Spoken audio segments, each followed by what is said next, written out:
Assalamualaikum warahmatullahi wabarakatuh. Perkenalkan, nama saya Muhammad Arifin Wibisono dari kelas 19-3A04. Izinkan saya untuk mempresentasikan dengan tema membangun masa depan Indonesia tanpa narkoba. Di sini saya akan menerangkan betapa berbahayanya narkoba bagi kalangan remaja di Indonesia. Baik, langsung saja presentasinya kita mulai. Baik, di sini saya akan menjelaskan sedikit tentang narkotika. Narkotika merupakan zat yang terdiri dari tanaman atau bukan tanaman, baik sintetis maupun semi sintetis. Narkotika dapat menyebabkan penurunan kesadaran, hilangnya rasa nyeri, dan dapat menimbulkan ketergantungan. Narkotika dibagi menjadi 3 golongan, yaitu golongan pertama ada heroin, kokain, ganja.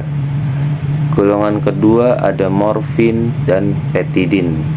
Golongan ketiganya ada kodein. Mungkin kita sering mendengar tentang narkotika dengan golongan yang pertama ya, seperti ganja yang sering dibuat rokok oleh beberapa oknum atau pelaku pecandu narkoba tersebut. Baik, selanjutnya ada psikotropika. Psikotropika adalah zat atau obat yang bekerja menurunkan fungsi otak serta merangsang susunan saraf pusat sehingga menimbulkan reaksi berupa halusinasi, ilusi, gangguan cara berpikir, perubahan perasaan yang tiba-tiba, dan menimbulkan rasa kecanduan pada pemakainya.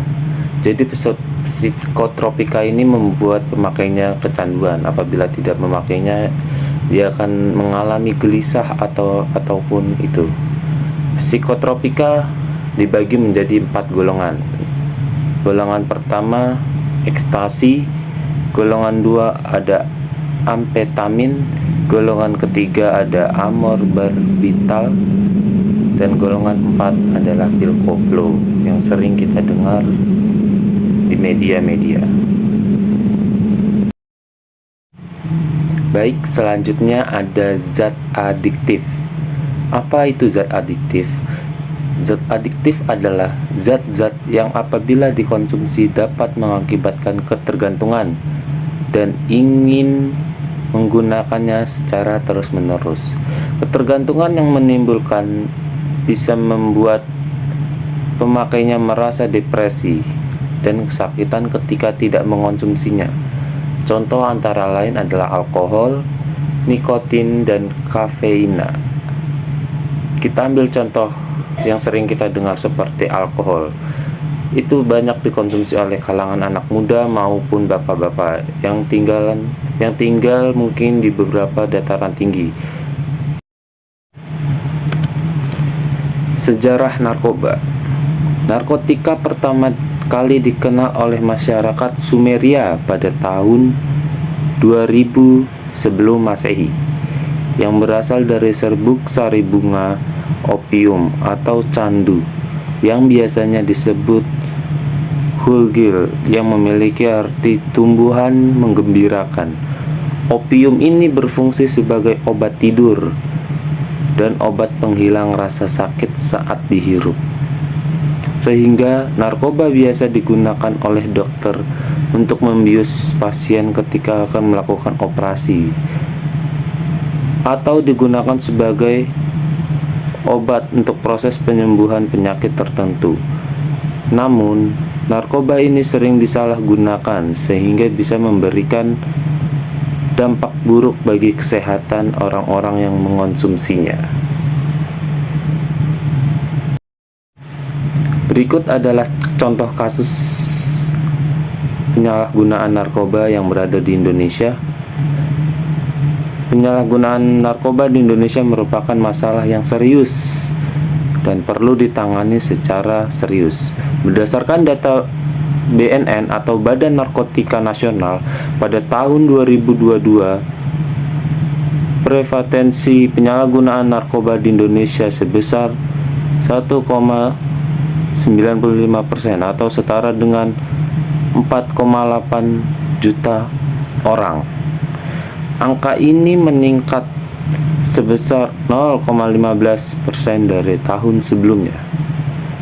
Berdasarkan data BNN, 82,4 pengguna narkoba di Indonesia berusia 15 sampai 35 tahun. Jenis narkoba yang paling banyak digunakan adalah ganja, sabu, nipam, dan dextro. Penyalahgunaan narkoba dapat menimbulkan berbagai dampak negatif, baik individu, keluarga, maupun masyarakat.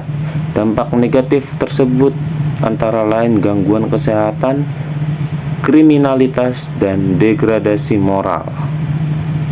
Ini adalah contoh 2 kasus yang ada di Indonesia. Salah satunya ada salah satu artis yang sudah 3 kali tertangkap narkoba.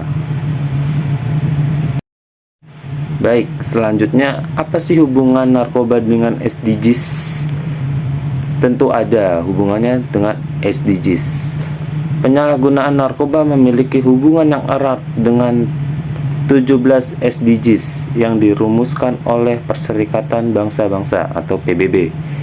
SDGs merupakan serangkaian tujuan global yang bertujuan untuk mengakhiri kemiskinan, kelaparan, dan berbagai masalah pembangunan lainnya.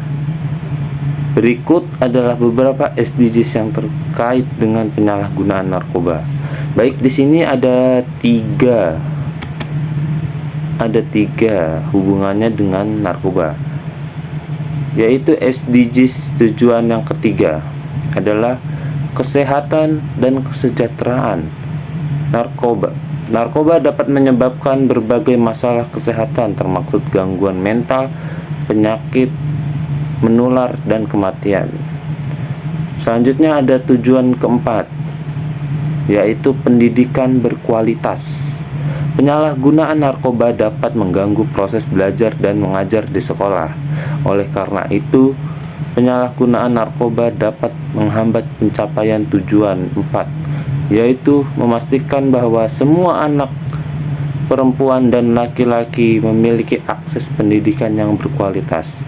Di sini saya akan menjelaskan, di balik pendidikan yang berkualitas ada peran penting kedua orang tua untuk menjaga putra-putrinya agar tidak mengenal apa itu narkoba, agar terhindar dari narkoba. Selanjutnya ada tujuan ke-16, perdamaian, keadilan, dan kemitraan yang kuat. Narkoba dapat menyebabkan kriminalitas dan kekerasan sehingga dapat menghambat terciptanya perdamaian dan keadilan. Tentu banyak berita-berita atau media yang memberitakan tentang angka kriminalitas yang disebabkan oleh narkoba. Baik, bagaimana dengan solusinya? Di sini saya memberikan 3 poin solusi, yaitu poin yang pertama, peningkatan pendidikan dan kesadaran. Melibatkan pendidikan yang lebih baik tentang resiko narkoba dan meningkatkan kesadaran masyarakat sejalan dengan SDGs 4 tentang pendidikan berkualitas.